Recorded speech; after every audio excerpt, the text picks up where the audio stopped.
بسم اللہ الرحمن الرحیم۔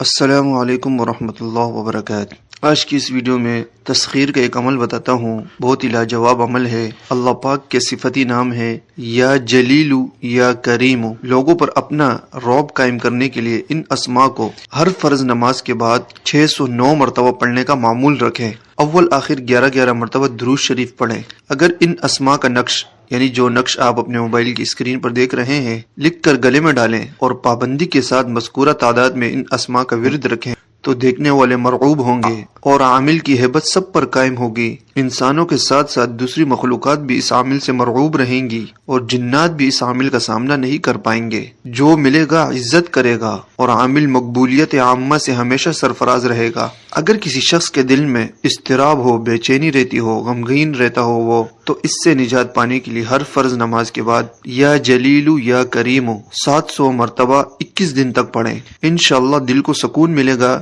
اور بے چینی اور اضطراب سے نجات مل جائے گی۔ کوئی بھی حاجت ہو، کوئی بھی خواہش ہو، اس کو پورا کرنے کے لیے ان اسماء کو روزانہ 7000 مرتبہ اس طرح پڑھیں کہ اول آخر 21 مرتبہ درود شریف پڑھیں۔ انشاءاللہ 21 دن کے اندر حاجت پوری ہوگی۔ اللہ کے فضل و کرم سے مراد پا لیں گے۔ بزرگوں نے فرمایا ہے کہ صبح شام اگر کوئی ان اسماء کو 1100 مرتبہ پڑھے اور اٹھتے بیٹھتے لاتعداد مرتبہ ان کا ورد رکھے تو ایسا شخص مستجاب الدعوات بھی بن جاتا ہے اور اس کی دعائیں قبول ہونے لگتی ہیں۔ دوستو، آج کی اس ویڈیو میں نے آپ کو 4 عمل بتائے ہیں۔ ایک تو تسخیر کا عمل ہے، یعنی لوگوں پر اپنا رعب قائم کرنا، لوگ آپ سے مرعوب ہوں، آپ کی عزت کریں، یہاں تک کہ جنات بھی آپ کا سامنا نہیں کر پائیں گے۔ بہت ہی لاجواب وظیفہ ہے اور بہت ہی لاجواب نقش ہے۔ اسی طرح کسی کے دل میں اگر اضطراب ہو، بے چینی رہتی ہو، غمگین رہتا ہو وہ، تو یہ عمل کرنے سے انشاءاللہ اس کی بے چینی ختم ہو جائے گی۔ اسی طرح اگر کوئی حاجت مند ہو اور اس کی کوئی حاجت ہو اور وہ چاہتا ہو کہ یہ حاجت میری پوری ہو جائے، میری مراد، میری خواہش پوری ہو جائے،